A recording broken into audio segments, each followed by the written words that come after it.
Jungle. Allez, bonjour à tous. Merci de nous retrouver pour ce rendez-vous hebdomadaire sur Sport FM. C'est tous les vendredis à partir de 14h. Et on y est, n'est-ce pas? Dans le nid des éperviers d'LN2, numéro 50. Nous décryptons l'actualité des sélections, les joueurs, le staff technique, le COMEX et toute l'ambiance autour. Et dans le nid des éperviers, toutes catégories confondues. Ensemble, nous continuons de mobiliser ou de nous mobiliser justement en fait d'intensifier la sensibilisation en vue de la reconstruction du football au Togo. Au menu du jour, épervier dames U20 avec le tournoi UFOAB au Ghana. Que peut-on espérer de cette sélection dans un groupe avec le Burkina Faso, le Nigeria et le Niger? Quelles sont les chances des éperviers dames U20 dans cette compétition? Le staff technique des éperviers espoirs dissous fait du mélodrame à Fizou Traoré. La sélection U23 désormais cornaquée par Paulo Duarte et son staff analyse dans un instant. Et puis éliminatoire Cannes 2023, 5e journée, Eswatini-Togo à Nelspruit, c'est en Afrique du Sud, en juin prochain. Est-ce le match de la peur pour les éperviers? Que doit-on faire pour enfin vaincre le signe indien qui semble poursuivre la sélection togolaise dans cette campagne? Et puis, Togolais en club, le coup d'œil habituel sur l'actualité des joueurs expatriés du Togo et la tranche des auditeurs. À vous l'antenne. Dans le ligne des éperviers d'NN2, c'est avec la technique, comme d'habitude, le longiligne Théo Ajab, c'est lui qui assure la transmission de l'autre côté, naturellement. À la caméra, comme d'habitude, c'est le chef et l'homme. Ben, merci à lui, et puisque c'est lui qui assure la migration sur le www.sportfmtg.com et sur les réseaux sociaux. Au studio, les chroniqueurs habituels sont présents, Franck Nounyama et Angelo Folikwe, pour décortiquer les sujets. À la présentation, appelez-moi Aimé Le Bon. DLN2, c'est parti. Voilà, nous y sommes. Bonjour, bonsoir, Franck Nounyama. Bonjour Aimé, bonjour à toutes et à tous. Merci d'être là. C'est avec plaisir. Ça va? Ça va, ça peut aller, oui. Ça va ou bien ça peut aller? Oui, bon, ça va. Angelo, plaisir partagé, je te salue. Merci, bonjour sportif aimé, bonjour à tous. Ça va? On essaie de gérer comme on peut. Ah oui? Oui, on gère. Tant Ça bien continue, que mal. Hein? Le crâne devient de plus Ah en plus bon, oh là âgé. là, oh là là, oh là là.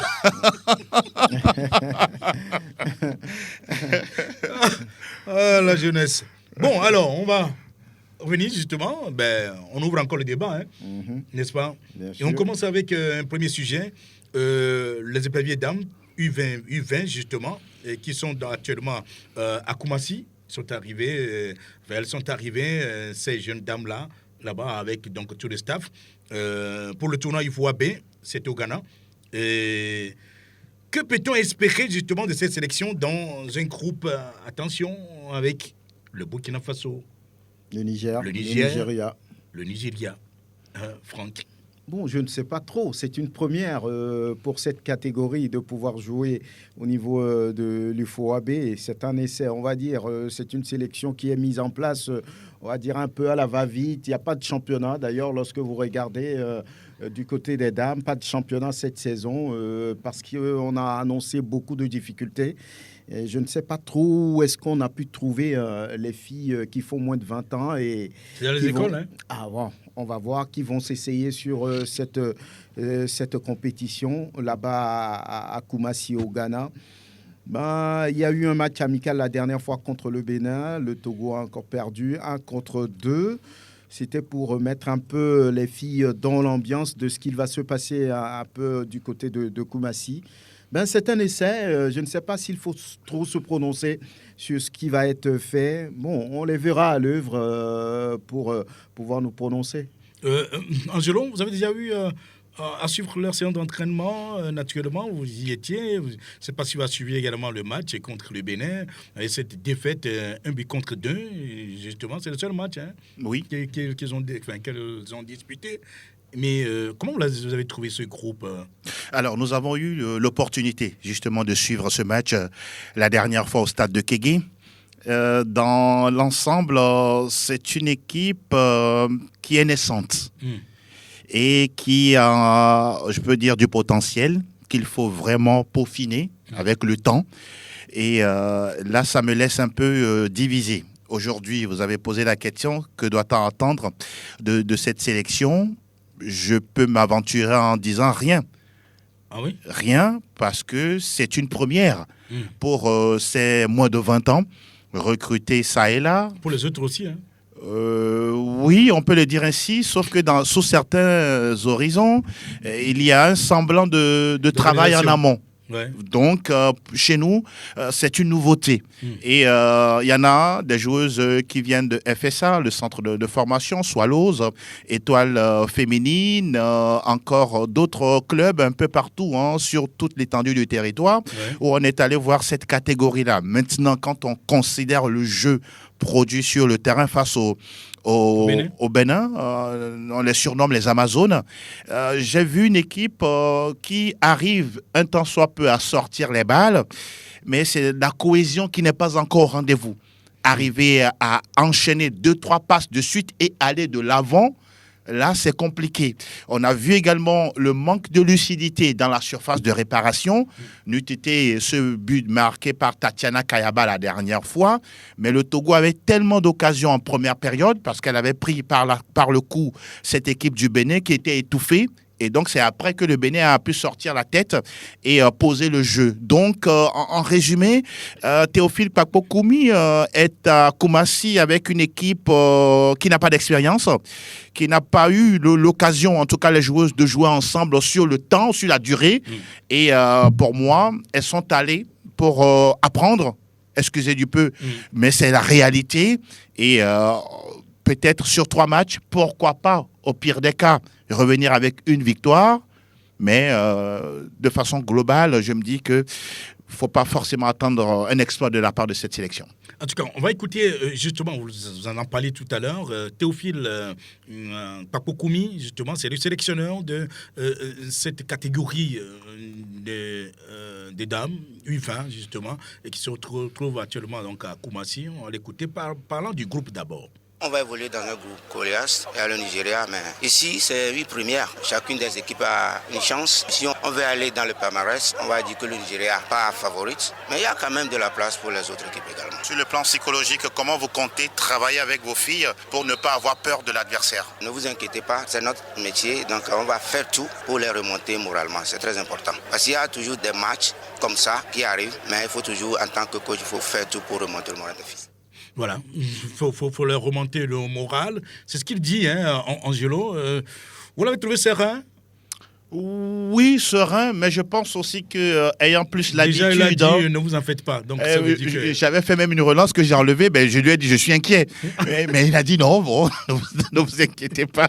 Non, je pense qu'il a déjà la main, en tout cas sur le plan domestique, ayant à travailler avec les jeunes dames dans cette discipline qu'est le football.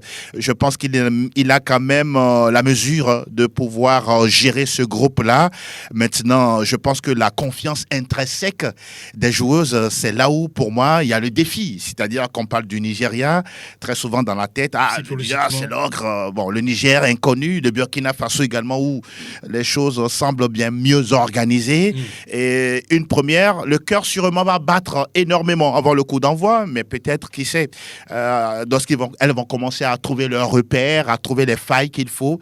Elles peuvent également essayer de sortir quelque chose pour terminer. Il dit, c'est vrai que c'est une première pour toutes les équipes qui sont engagées dans le tournoi. Et donc, sûrement qu'au fond de son cœur, au fond de lui, et avec l'ensemble de ses collaborateurs, il sent qu'il y a quelque chose à faire. Oui, Franck, mais voilà.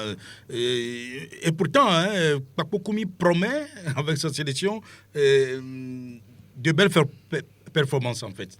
Oui, Théophile Pakpokoumi ne peut plus se cacher. On l'a appelé, il a répondu. Donc, il est obligé de se donner confiance tout d'abord parce que, étant, on va dire, le chef du groupe, il ne peut pas tout de suite, se cacher ou bien être pessimiste sur la mission qui lui est confiée. Donc, il a ce discours-là de pouvoir se mettre en confiance, d'être sûr lui-même d'abord avant de le transmettre à ses filles. Maintenant, en réalité, qu'est-ce qu'il va se passer? Il sait lui-même, il a dit d'ailleurs que le Nigeria reste l'ogre de ce groupe, mais qu'en football, tout le monde peut avoir sa chance parce que c'est la première édition de cette compétition dans la catégorie. Donc, j'ai envie de dire qu'il manque beaucoup de choses aux filles. Elles n'ont pas de recul. Elles n'ont pas, on va dire, d'expérience. Oui, on les a regroupées très rapidement pour aller représenter le Togo dans cette compétition. Il sait très bien, Théophile Kpapokoumi, que oui, le Burkina est devant le Togo, le Niger est devant le Togo, le Nigeria aussi devant le Togo. Donc, mais tout le monde est finalement devant le Togo. Voilà, le Togo reste le petit pousset dans ce groupe. Très compliqué, il faut avoir le courage de le dire. Voilà pourquoi Pour dire ça, il faut avoir le courage aussi. Oui, parce qu'il y en a qui vont dire... Mais c'est une évidence. C'est une évidence, mais il y en a qui peuvent dire oui, on va voir ce qu'il va se passer. Donc, de ce côté-là, je pense que oui, elles sont allées pour apprendre.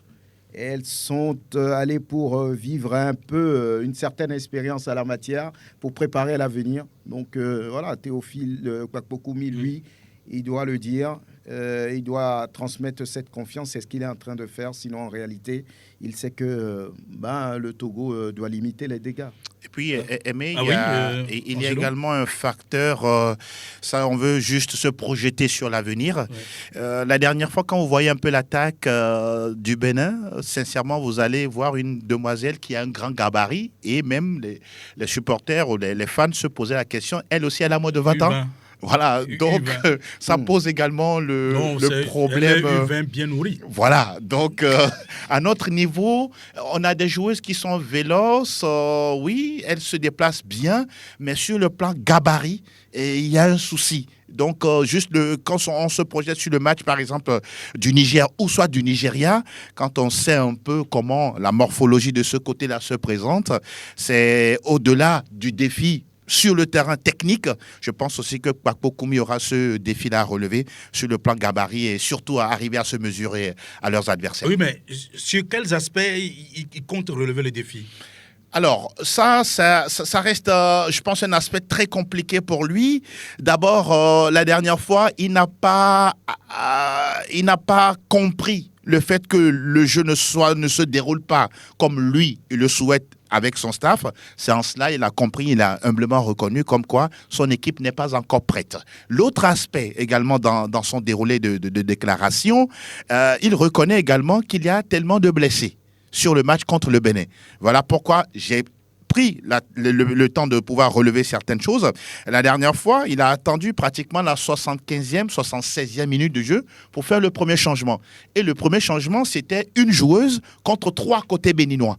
Et on s'est posé la question, et pendant ce temps, il y avait 5 joueuses béninoises qui continuaient à s'échauffer de l'autre côté. Côté togolais, il n'y avait personne.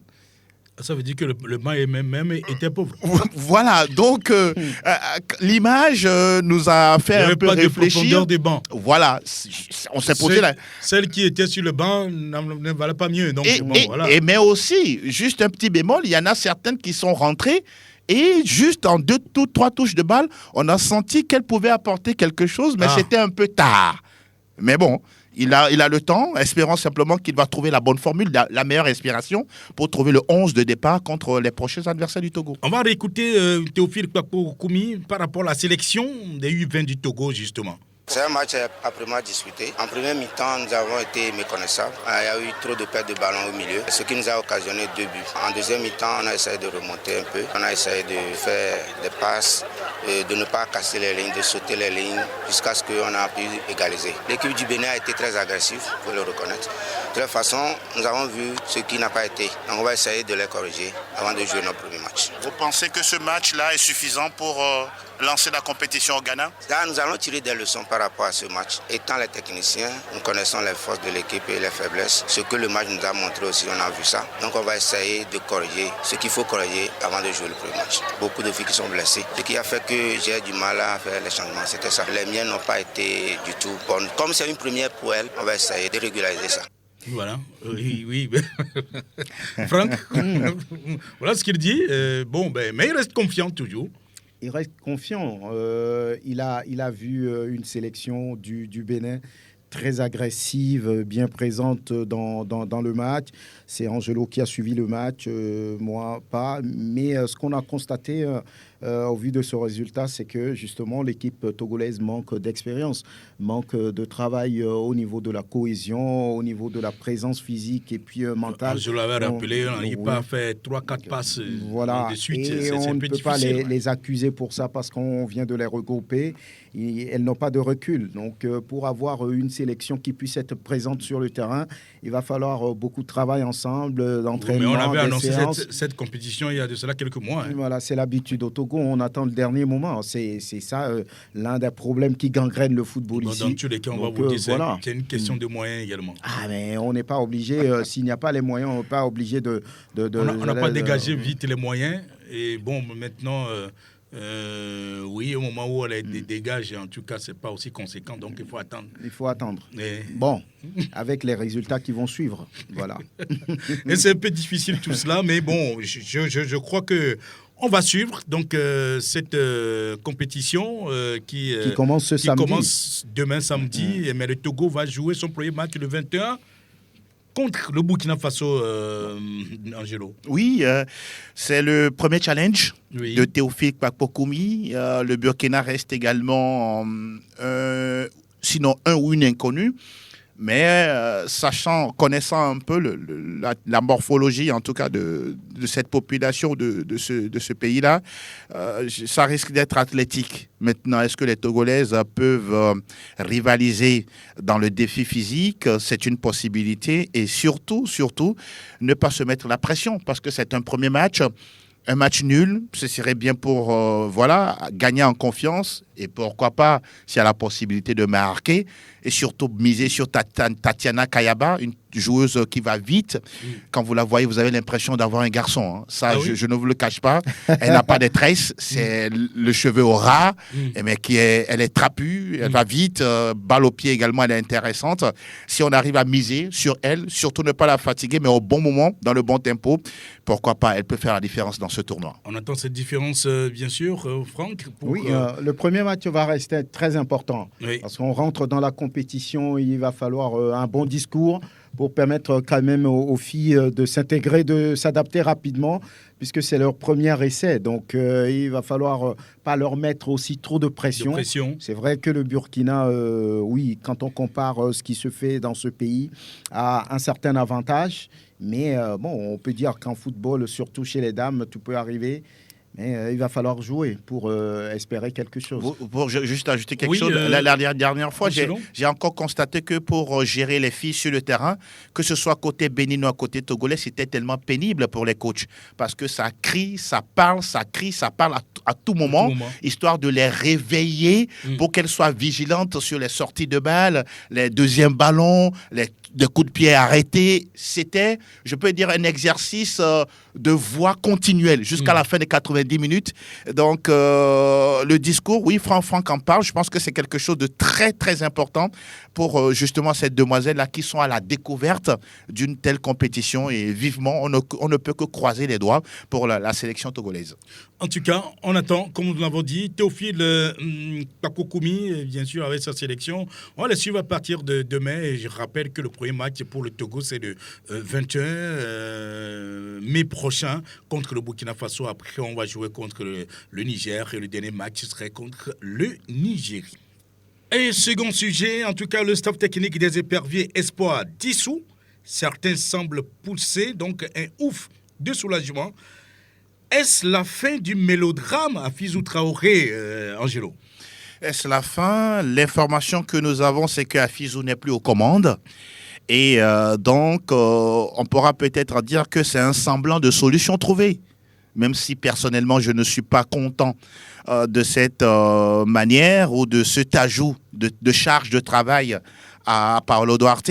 Mais pour revenir un peu à la situation, je pense humblement qu'à un moment donné, je n'ai pas senti l'autorité, sinon l'instance fêtière, trancher le problème comme il se doit. J'aurais préféré ou aimé que les deux parties, c'est-à-dire la partie Serge Akakbo, la partie Afizou Traoré, s'asseoir autour d'une table, discuter en toute franchise et situer les responsabilités. Non, je crois qu'il y a eu des discussions qui ont été menées. On a pu rencontrer quand même le staff technique. Oui, effectivement. Justement, donc des discussions ont été faites à propos. Il fallait donc faire un bilan, il fallait analyser donc ces bilans-là. Et je crois que c'est à la suite de cela que la fédération a pris finalement sa décision. Mais on sait tout ce qui s'est passé, ce qui s'est passé justement à un moment donné, comme on a commencé d'ailleurs par parler de mélodrame à Fizou Traoré. mais au même moment, par rapport à tous les éléments que vous venez d'évoquer, c'est en cela que je m'interroge encore et toujours. Est-ce qu'il n'y avait pas la possibilité, par exemple, de confier cette sélection U23 à Wadjalantam ou au duo Wadjalantam, Yenke Claude. C'est ça. Ça, on sait très bien que Afizou n'est plus le numéro 1, mais Wadjalantam et Yenke Claude seront aux destinées de cette sélection, histoire de ne pas donner plus de travail à Paulo Duarte. Ça, j'insiste là-dessus. Quand nous faisons un peu le tour de la sous-région, Sénégal, Burkina Faso, Bénin et que sais-je encore, mais les U23 sont complètement détachés de la sélection Fanion. C'est vrai que les deux sélectionneurs travaillent de façon, je peux dire, collégiale, mais chacun a son objectif, chacun a sa sélection et chacun a sa méthode de travail, même si tout ça est chapeauté par la direction technique nationale. Mais là, on sait très bien, quand je considère un peu le calendrier des U23 qui s'intéresse au tournoi de Toulon, il y a des choses également qui se préparent en amont. On parle du 5 au 18 juin pour le tournoi de Toulon. Le Togo est logé dans une poule B ou C, aux côtés de l'Australie, de Mexique, du Qatar. Ouais. Et pendant ce temps, le Togo va jouer également contre les Swatini pour les éliminatoires de la journée 6, contre les Swatini, dans la même période. Dans tous les cas, on va revenir d'ailleurs tout à l'heure sur cet aspect de Paulo Duarte. Nous restons un peu sur, disons, Afizou Traoré, si vous voulez. Oui, allez-y. Je veux voir du côté de Franck. Alors, pourquoi n'a-t-il pas réussi à relever le défi? Afizou, vous parlez d'Afizou. Afizou, pourquoi n'a-t-il pas relevé le défi? J'ai envie de dire que oui, il n'a pas réussi par rapport à la manière dont il est venu. On ne sait pas trop sur quelle base Afizou Traoré a été recruté pour diriger une sélection aussi importante que celle des U23, qui, on le dit toujours, constitue l'antichambre de la sélection Fanion. Il n'a pas réussi parce qu'il n'a pas d'expérience. Forcément, Afizou Traoré n'a pas d'expérience, il n'a pas de recul. Et on lui confie une telle sélection. Je pense que oui, c'était logique qu'il échoue entre griffes. Voilà. Maintenant, la façon dont c'est géré, moi, je suis inquiet.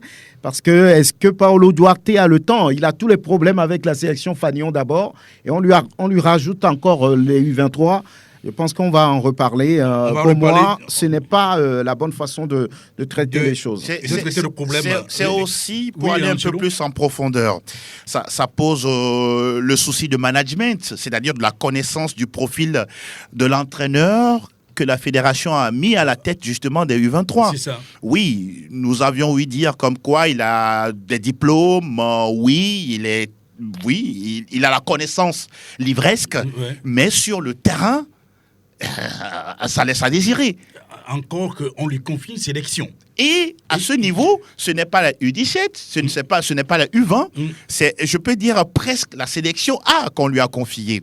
Et c'est en cela, je pense qu'il est à un moment donné de réorienter la Fédé à ce que les choix des profils, ou bien du profil de l'entraîneur, vraiment que tout ça soit bien scruté. Parce qu'après tout, ce sont des sélections. Toutes les sélections, toutes les différentes catégories sont des sélections budgétivores. Ouais. Ça demande toujours de l'argent, quoi qu'on veut. Maintenant, il y a le Trésor aujourd'hui qui est volontaire, qui accompagne les efforts des uns et des autres. Mais au même moment, si on sort autant d'argent et qu'il n'y a pas de résultat au bout, on se pose des questions. Et donc, j'exhorte encore une fois le comité exécutif à être beaucoup plus rigoureux dans le choix, la prospection de sélectionneurs capables de faire le travail, même si pour l'instant, on a rattaché les U23 à la sélection Fagnon de Paulo Duarte. Oui, mais des dernières questions sur Afizou, Franck, mais que lui reproche-t-on exactement dans la gestion des U23 ? Oui, on a eu dire qu'il y a certains joueurs qui n'étaient pas contents de sa façon de gérer le groupe, de sa façon de pouvoir, proposer son coaching, ses méthodes de travail. C'est ce que j'ai eu dire. Certains joueurs n'étaient pas contents, c'est ce que j'ai eu dire. Maintenant, sur les matchs qu'il a disputés à la tête de cette sélection, on se souvient qu'il y avait un 0-0 en Mauritanie et puis un 0 ici, ce qui lui a permis d'accéder au deuxième tour des éliminatoires dernière face à l'Afrique du Sud. Il n'a pas pu réussir. Il a échoué à ce niveau. Voilà les résultats qu'il a. Et on a parlé de manque d'expérience. Il n'a pas de recul. C'est quelqu'un qui n'a jamais eu à tenir une sélection nationale. Il a été agent de joueur. C'est ce qu'on sait aussi. Bon, je ne sais pas trop. Il n'a jamais pris de club. De club. La faute n'est pas à lui. C'est ceux qui l'ont fait venir qu'on doit accuser. Parce qu'on sait que c'est quelqu'un qui n'a pas de recul, qui n'a aucune expérience. Mais bon, on l'a parachuté un tout petit peu. Il est venu dans un environnement qu'il ne maîtrisait pas forcément. Donc, voilà un peu la situation. Il est vrai que quand on fait nos recoupements, la première bisbille qui a été née, c'est le conflit avec Serge Akakpo. Serge Akakpo, on lui reproche d'avoir à faire des choix de joueurs et à imposer cela à Afizou Traoré.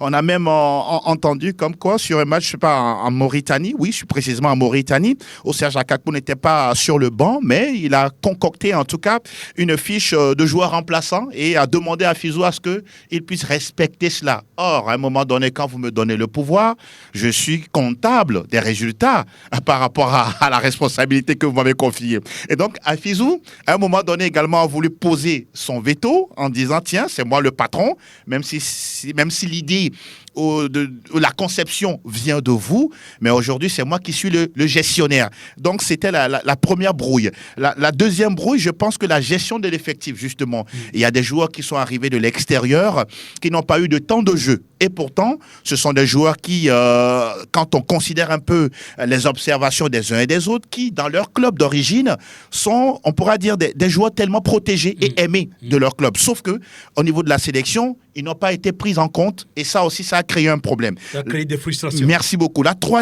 troisième élément, c'est la méthode de travail. Ça, je ne vais pas considérer les dires des uns et des autres, mais juste le match face à la Mauritanie ou à l'Afrique du Sud, je me suis rendu compte sur les matchs que j'ai suivis en direct, en live sur Facebook, que Afizou Traoré s'est loupé dans les changements.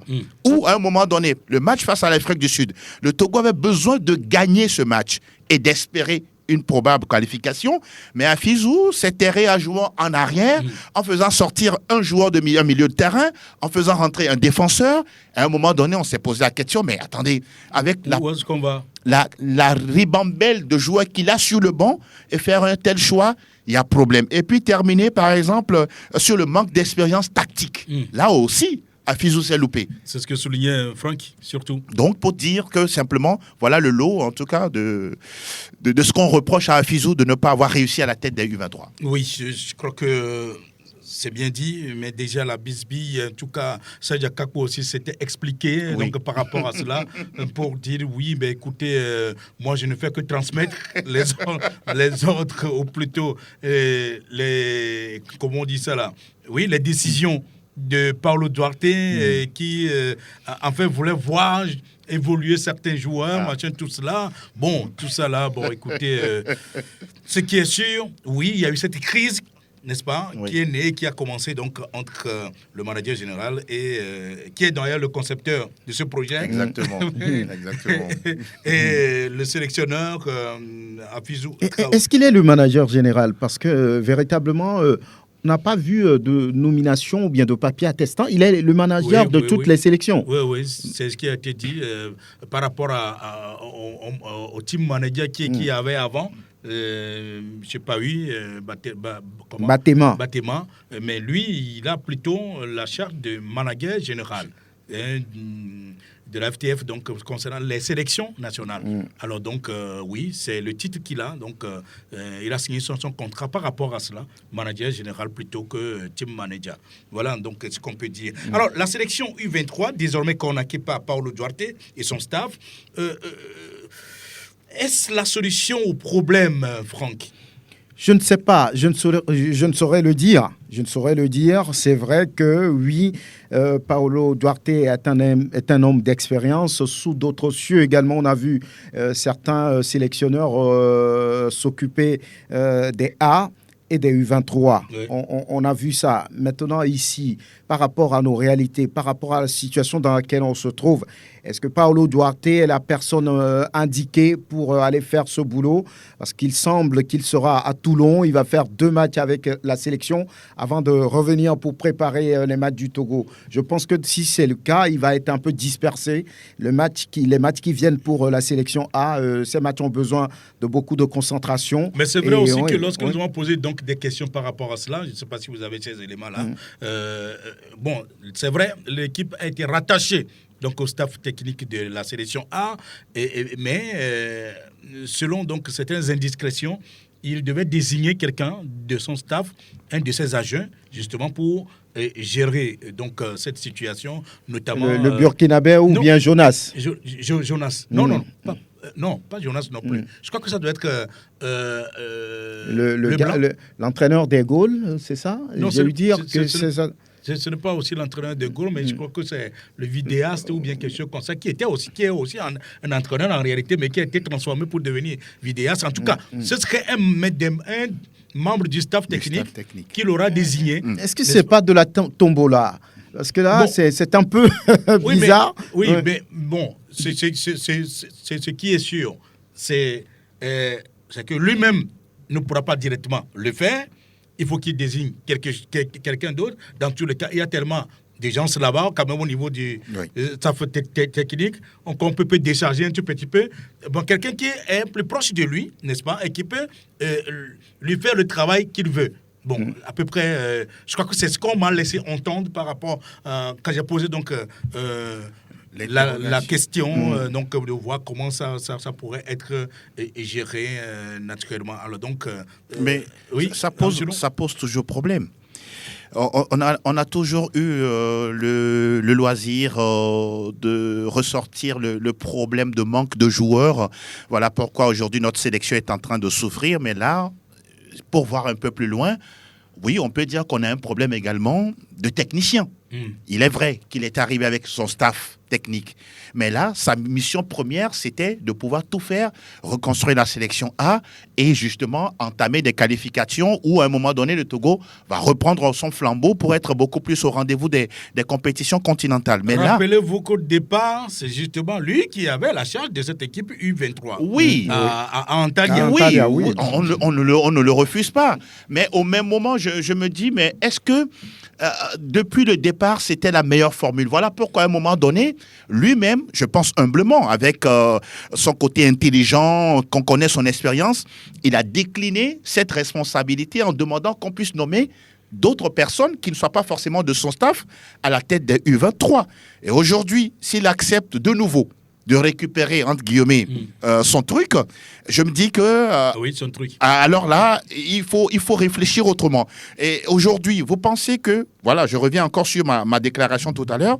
Wadja, Odlanta, qu'on connaît très bien dans le football togolais, c'est qui a joué la sélection, capitaine de la sélection, qui a fait l'extérieur, qui connaît en tout cas le football. Et bien que Claude qu'on ne présente plus, ne sont-ils pas capables, ne serait-ce que d'avoir cette charge-là pour un temps donné? Point d'interrogation. Oui, ça aurait été également une opportunité. Bien sûr. Bon, mais je crois que le problème était aussi... vous vous rappelez également quand il s'agissait donc comment on dit, du départ de Claude Leroy. Claude Leroy. Mais c'est tout son staff qu'on en a remercié.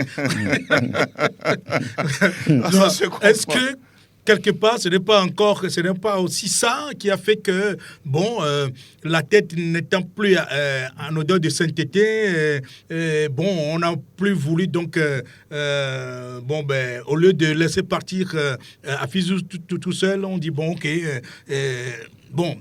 tout le staff, allez-y d'abord, tout en sachant que c'est la tête qu'on ne voulait plus, n'est-ce pas? Effectivement. Et que provisoirement, parce que oui, il y a aussi ce mot qui avait été sorti l'autre fois, quand j'ai discuté un peu au niveau de la fédération, on dit oui, que c'est provisoirement rattaché donc au staff technique de la sélection, en attendant donc de voir comment on peut gérer au mieux donc cette situation. Bon, pour le moment, c'est rattaché au staff A. Oui. Alors, que peut-il faire exactement pour donner confiance aux jeunes qui sont en train de bouder la sélection? Paolo, bien sûr. oui, peut-être qu'avec lui, les jeunes vont revenir parce qu'il fera peut-être les choses comme il faut. Ce qu'on a semblé reprocher à Fizou Traoré, qui est loin aujourd'hui, j'espère qu'il va avoir le temps pour justement convaincre les jeunes de pouvoir revenir avec l'appui certainement du manager général. Je ne sais pas s'il a des visées pour entraîner, mais ça se sent aussi. Le Serge, manager, oui, Serge Akakpo. dans tous les cas, il est en train de faire ses diplômes. Ses diplômes, on va voir. Peut-être oui. qu'on lui prépare le chemin, on ne sait pas. On va voir. On va voir parce que c'est... Mais il y a beaucoup de Togolais qui sont maintenant entraîneurs. Il ne faut pas oublier, par exemple, les Bombay Daré. Bombay Daré qui vient d'avoir son UEFA Pro. Ils ne sont pas nombreux à l'avoir. Hein. Donc, félicitations d'ailleurs à lui. Donc, si les anciens joueurs du Togo peuvent aller à l'école comme ça et avoir ces diplômes de niveau international, ça fait du bien parce que demain, pourquoi ne pas avoir, on va dire, un Togolais à la tête de la sélection A, un Togolais à la tête de la sélection U23, des juniors, des U13, vraiment, c'est ce que fait le Sénégal aujourd'hui. Oui. Et ça gagne. Oui. Donc voilà, c'est une expérience peut-être. Et la précision, c'est que tous ces sélectionneurs sont une nationalité sénégalaise. Voilà, oui, c'est ce ce qu'on peut copier parce que ça marche, on fait le travail et puis on donne les moyens aux entraîneurs locaux, à ceux qui ont du vécu, qui connaissent la maison, qui ont le sang, on va dire, sénégalais pour bien conduire les Lions de la Teranga à tous les niveaux à bon port. Le Sénégal est encore en route pour certainement gagner la CAN des moins de 17 ans. Qu'est-ce à dire? J'espère que Paolo Duarte aura le temps pour mettre en place une sélection qui puisse le permettre de trouver des joueurs au niveau des U23 pour étoffer les Fanions. Ah oui, puisqu'il est en construction ou en reconstruction donc des éperviers, Angelo. Oui, on se rappelle très bien, vous avez planté le décor tout à l'heure en considérant ce qui s'est passé du côté d'Antalya. Oui. Justement, on a vu qu'il y a des jeunes qui ont commencé à pointer leur bout de nez. L'exemple de Karim Derman. Karim Derman, ça reste, il le dit aujourd'hui, que c'est son nouveau chouchou, au niveau de la sélection Fanion. Et tout doucement, il lui a inculqué, je pense, une véritable dose de confiance. Voilà pourquoi il le convoque à chaque match. On espère simplement, lui, avec tout son bagage et son côté pédagogique, il trouvera la formule qu'il faut, les mots qu'il faut pour ramener ces joueurs, entre guillemets, qui étaient frustrés, tout comme les parents. Parce que n'oublions pas également, les parents... Oui, ce sont des jeunes qui sont dans des académies et parfois, même je dirais souvent, le manager général a dû prendre son bâton de pèlerin pour aller les convaincre en leur présentant un projet. Ouais. Et voilà. Et est-ce que ces parents-là, aujourd'hui, seront encore une fois d'accord à donner le quitus à ce que les académies lâchent les joueurs pour qu'ils puissent rejoindre la sélection? Ça reste un autre travail, mais je crois, nous croisons les doigts, que ça soit ainsi fait pour que le Togo soit mieux représentatif au niveau du tournoi de Toulon. En tout cas, ce qui est sûr avec... Serge Akakpo, quand nous avons discuté également avec lui, il dit que les jeunes ont posé certaines conditions. Si les choses ne changent pas, ils ne peuvent pas revenir. Mais si ça change et qu'ils voient ces changements notables, ils pourront donc apprécier. C'est à suivre. En tout cas, Paolo Duarte et son staff vont être suivis par rapport au U23 également. Et on verra ce que ça va donner. Le dernier sujet, en tout cas, c'est les éliminatoires CAN 2023, ramenés, ou plutôt rallongés en 2024. C'est bien ça, avec, comment on dit ça souvent, le langage trouvé...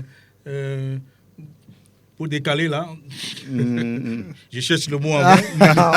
On l'a pas. Ça va venir. Ça va venir.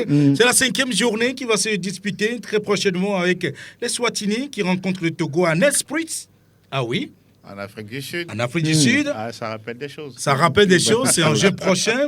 Vous rappelez que c'est là-bas où le Togo avait été éliminé en quart de finale par les étalons du Burkina Faso. Angelo. Est-ce un signe? Mais j'allais simplement dire. Non. Est-ce le bac de la peur pour les éperviers? Oui, sans hésiter.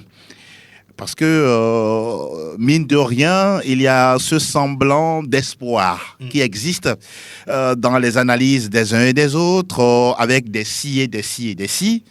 Et on se rappelle simplement... Le calcul d'apothicaire. Oui, le premier match ici à Lomé, Eswatini est reparti avec le point du nul. Et moi, je souligne beaucoup plus la mentalité avec laquelle cette équipe-là a joué jusqu'à la dernière seconde pour arracher le match nul. Et j'imagine maintenant, presque à la maison, ils sont chez eux. Et on se rappelle également leur match face au Cap-Vert. Ils ont fait 0-0 face au Cap-Vert, même si c'était en terre marocaine. Donc, je me dis, cette équipe-là aura envie de faire quelque chose, ne serait-ce que pour la fierté nationale, la fierté du maillot. Et les boucliers du roi vont attendre les éperviers. Et je me demande, le défi physique va être encore au rendez-vous, sûrement. Maintenant, on sait très bien qu'ils, techniquement, ils ne sont pas aussi forts que les éperviers, mais sur la rage de vaincre et surtout l'efficacité devant les buts, c'est une équipe physiquement qui tient. Et quand il s'agit de duels aériens et même au sol, ils sont présents. La difficulté serait à ce niveau-là pour le Togo. C'est vrai qu'on parle du 12 juin, c'est juste à côté, dans le corner. Donc à partir de là, on se demande comment les éperviers vont se préparer pour ça. Nous ne pouvons que croiser les doigts pour que ceux qui sont actuellement en compétition et qui sont en train d'aborder le dernier virage des championnats ne soient pas blessés, qu'ils soient tous en forme pour permettre à Paulo Duarte de concocter un 11 assez intéressant pour gagner à la fin. En tout cas, pour vous croire, à vous croire bien sûr, oui, c'est un match de la peur pour le Togo. Oui, absolument.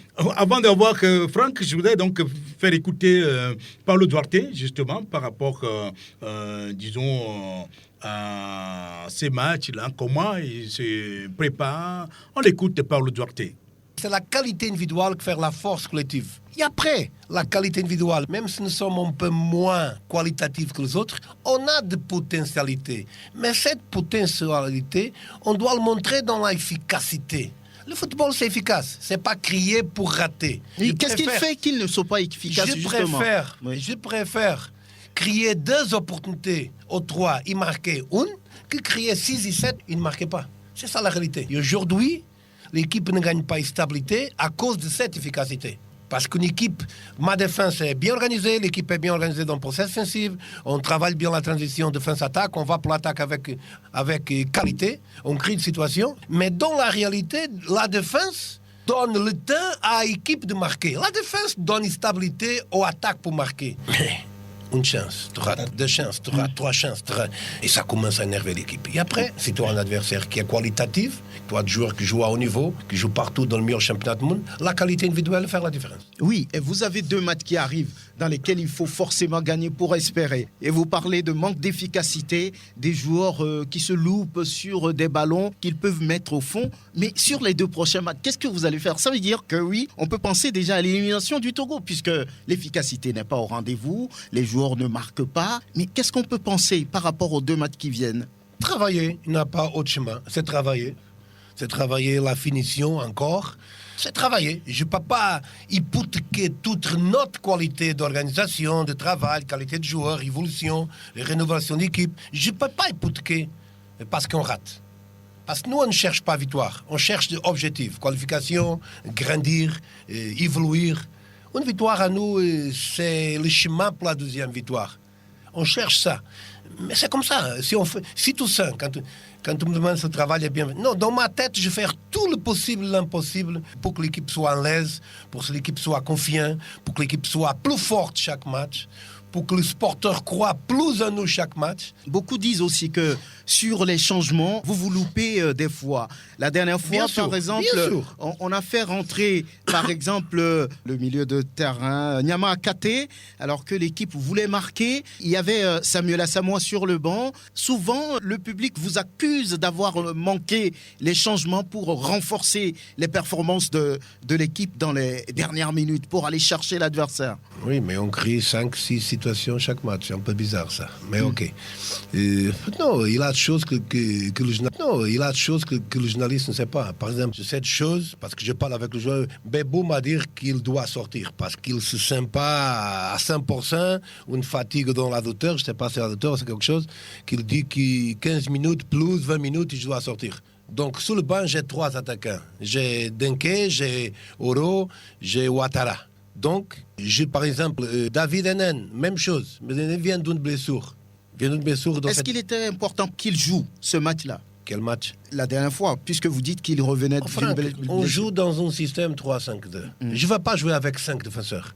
Sinon, je joue avec 5-3-2. Je joue 3-5-2. Je joue avec 2 ailiers. Un David Enen et un latéral gauche, Amouzou, c'est un latéral, mais avant, c'est un milieu aussi. Donc, c'est un joueur offensif. Et si je donne plus de liberté, il va plus. Je veux attaquer.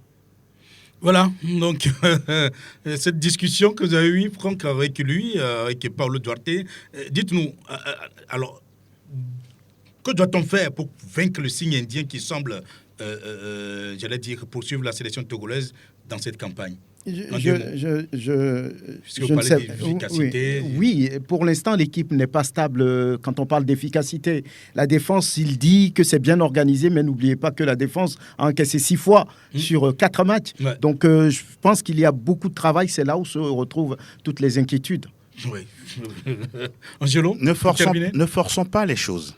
Ah oui? Ne forçons pas les choses.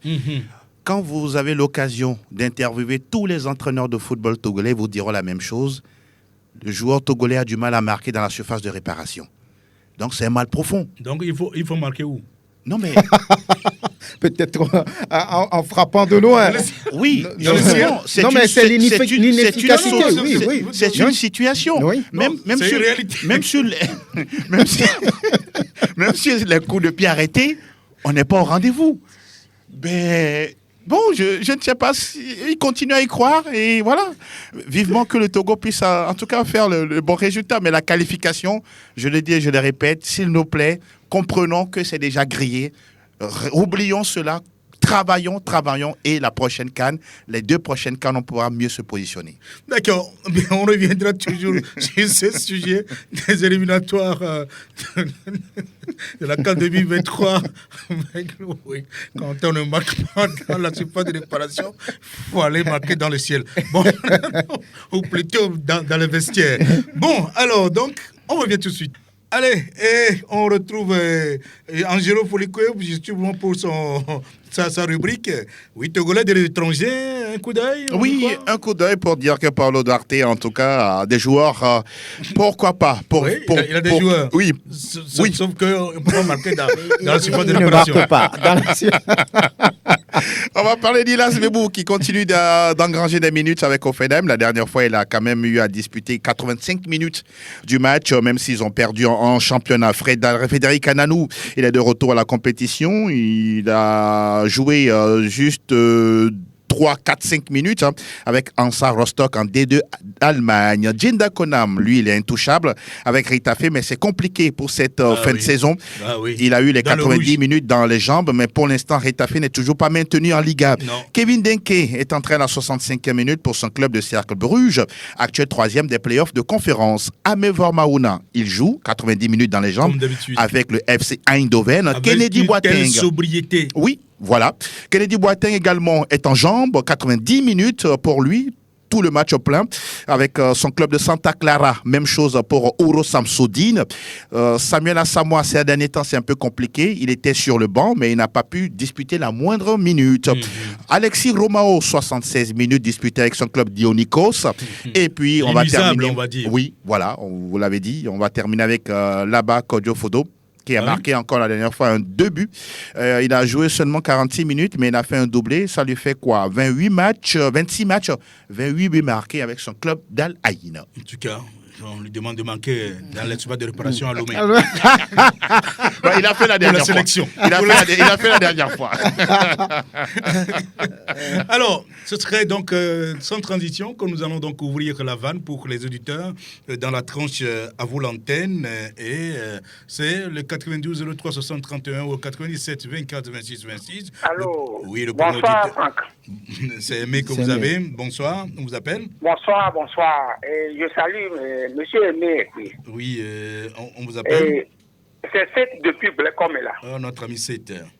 Moi, je voulais intervenir à propos de nos entraîneurs locaux. J'aimerais que, ces entraîneurs locaux, les abalos là, les journalistes là, ils n'ont qu'à emboîter le pas de Nimombe Dari. C'est ça. C'est pour nous sauver dans le futur. De retourner sur les bancs, c'est ça? Oui, il faut apprendre. Le Togolais ne veut pas apprendre. C'est ça. Il faut apprendre. Voilà. Merci et bonne émission. Merci beaucoup, notre cher ami Seth. En tout cas, Ballot de Seth, il a donc le diplôme de UEFA, sauf que ce n'est pas encore pro. C'est bien ça. Oui. UEFA A. Exactement. Voilà. Alors, donc, on va continuer donc, avec les auditeurs rapidement, si ça y est. 92 03 60 31 ou le 97 24 26 26. Auditeur en ligne, bonjour. Bonjour. Gérard. Oui. Comment tu vas? Je vais bien. On dit quoi? Et tout de suite, en Afrique du Sud, ça vous rappelle l'élimination du Togo en quart de finale. Ouais. Moi, ça me rappelle que le Togo a été en quart de finale. N'est-ce pas? Bon. Oui, c'est selon. On va gagner les 2 matchs. Ouais. Mais est-ce que le Cap Vert, lui, va perdre les 2 matchs? Voilà aussi une interrogation, puisque c'est l'équation qu'il fallait résoudre. Les calculs d'apothicaire, c'est toujours présent. Ce sont les fameux calculs d'apothicaire. Ok. Bon, et Franck, Oui.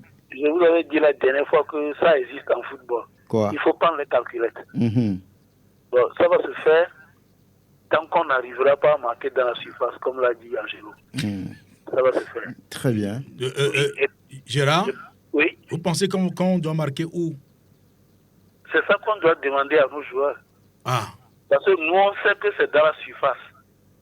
Mais je ne sais pas si eux, ils veulent marquer depuis la défense. C'est ce que Amatutu a commencé par faire.